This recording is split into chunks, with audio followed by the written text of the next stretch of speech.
Excuse me. Thank you very much.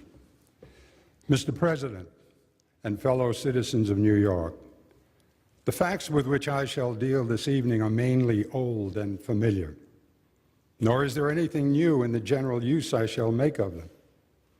If there shall be any novelty, it will be in the mode of presenting the facts and the inferences and observations following that presentation. In his speech last autumn at Columbus, Ohio, as reported in the New York Times, Senator Douglas said the following: "Our fathers, when they framed the government under which we live, understood this question just as well and even better than we do now." I fully endorse this, and I adopt it as a text for this discourse. I so adopt it because it furnishes a precise and an agreed starting point for a discussion between Republicans and that wing of the democracy headed by Senator Douglas. It simply leaves the inquiry, what was the understanding those fathers had of the question mentioned? What is the frame of government under which we live?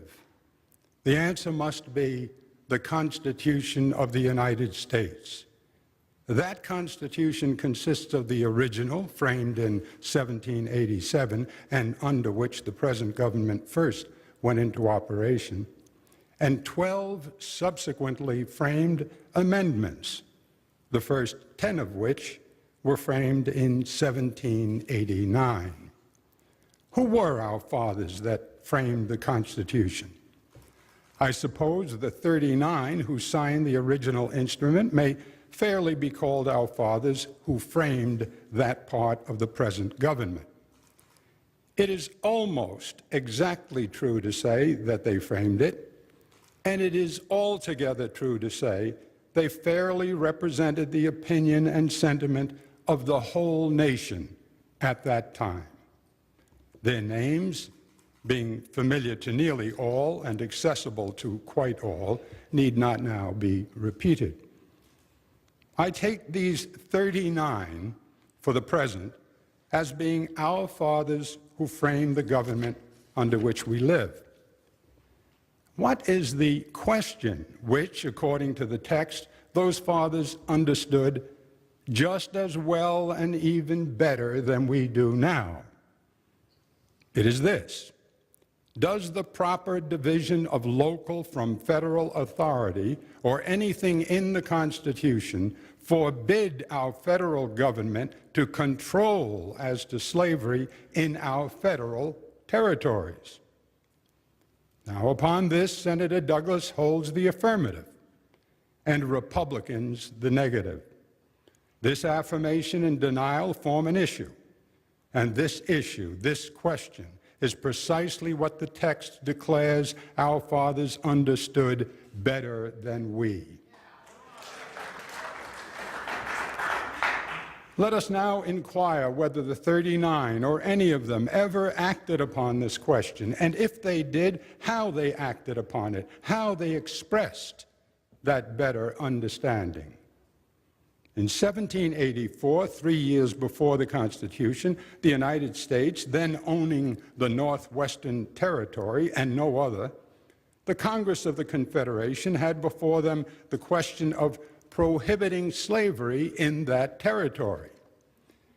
And 4 of the 39 who afterwards framed the Constitution were in that Congress and voted on that question. Of these, Roger Sherman, Thomas Mifflin, and Hugh Williamson voted for the prohibition, thus showing that in their understanding, no line dividing local from federal authority nor anything else properly forbade the federal government to control as to slavery in federal territory.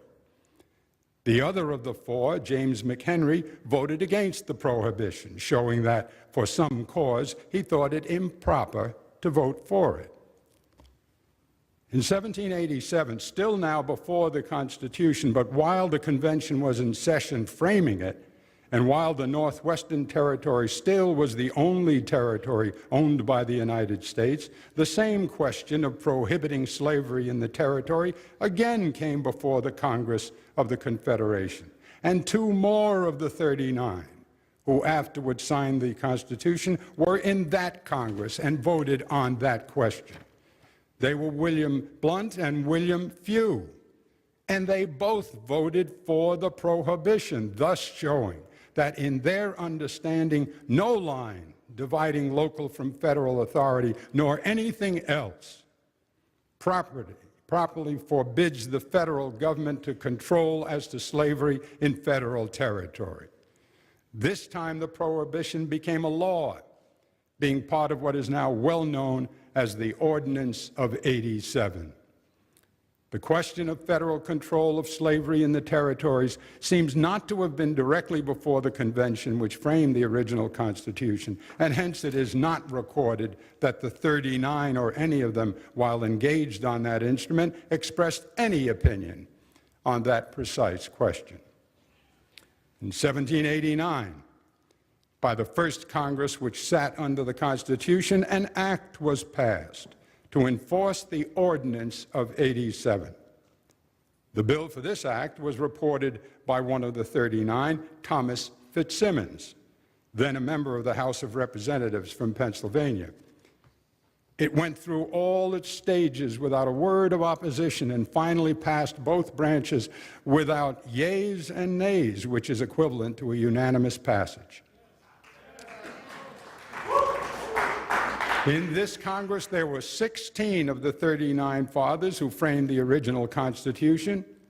They were John Langdon, Nicholas Gilman, William S. Johnson, Roger Sherman, Robert Morris, Thomas Fitzsimmons, William Few, Abraham Baldwin, Rufus King, William Patterson, George Clymer, Richard Bassett, George Reed, Pierce Butler, Daniel Carroll, and James Madison. This shows that in their understanding, no line dividing local from federal authority nor anything in the Constitution properly forbade Congress to prohibit slavery in the federal territory, else both their fidelity to correct principle and their oath to support the Constitution would have constrained them to oppose the prohibition, which they did not. Again, George Washington, another of the 39, was then President of the United States, and as such approved and signed the bill, thus completing its validity as a law, and thus showing that in his understanding, no line dividing local from federal authority, nor anything in the Constitution forbade the federal government to control as to slavery in the federal territory.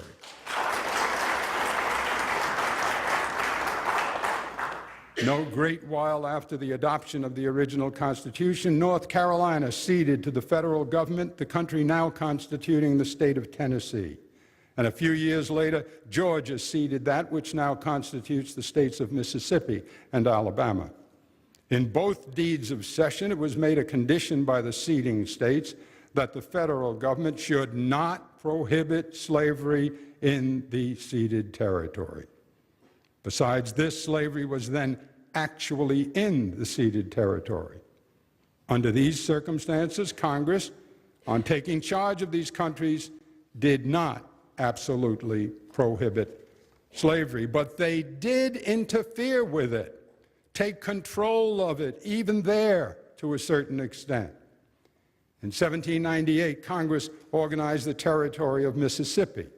In the act of organization, they prohibited the bringing of slaves into the territory from any place without the United States by fine and giving freedom to slaves so bought.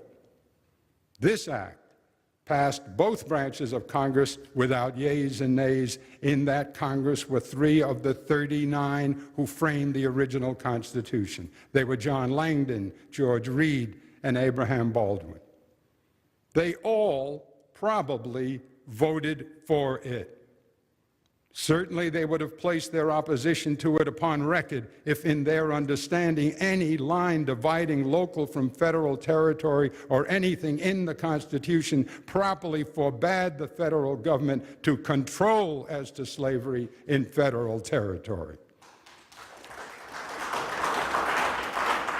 In 18